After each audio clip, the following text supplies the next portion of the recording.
हम बिस्मिल्लाहिर्रहमानिर्रहीम दीपालपुर अंजमन ताजरान कसाबान की तरफ से दीपालपुर मुखातब हूँ।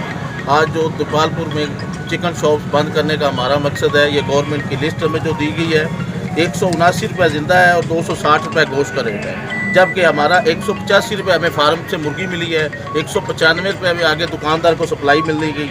उसके अलावा गोश्त का रेट तकरीबन 290 रुपये दुकानदार को पड़ता है। 290 रुपये में ख़रीद के वो 260 में नहीं बेच सकता। लिहाजा हमारा इंतज़ामिया से यही सवाल है कि या तो फार्म रेट कम करवाया जाए, इसके अलावा हम 260 में मुर्गी नहीं बिकवा सकते। हमें खुद 290 रुपये में मुर्गी अब खुद कास्ट कर रही है, ये 290 से नीचे तो हम कब कहाँ से बेच सकते हैं। कल हमारे दीपालपुर में 10-12 दुकानों पर नाजायज़ जुर्माने किए गए, 8-8 हज़ार और 10-10 हज़ार जुर्माने किए गए। उसके एक मजदूर बंदा दुकानदार फटे वाला 500-700 कमाने वाला कहाँ से 8-8 हज़ार 10-10 हज़ार रोज़ाना जुर्माने अदा करे। इस वजह से आज हमने पूरी हड़ताल कर दी है दीपालपुर में और चिकन शॉप टोटल बंद है। ना ही हम जुर्माने पे कर सकते हैं और ना ही हमें इस रेट पे मुर्गी वारा खाती है। इस वजह से दुकानें बंद है।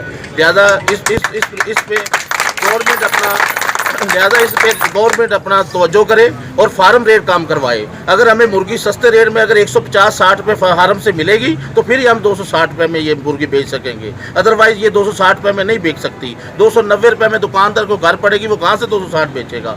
लिहाजा गवर्नमेंट और दीपालपुर सिस्टर कमीशन से मेरी दरख्वास्त है, इस चीज़ पर गौर किया जाए और फार्म रेट को कम करवाया जाए और ये जुर्माने और पकड़ दकड़ हम ये फटे वालों के साथ ज्यादती ना की जाए। ये 500-700 कमाने वाले लोग हैं, ये 2000 या 8000 या 10,000 कहाँ से आपको देंगे। और इससे बेहतर है ये कह रहे हैं हम दुकानें बंद कर देंगे, घर बैठ जाएंगे, बेरोजगार होंगे, वो यही बेहतर है। हम कहाँ से 8-10 हज़ार डेली दे जुर्माने अदा। शुक्रिया जी, बस यही बेहतर।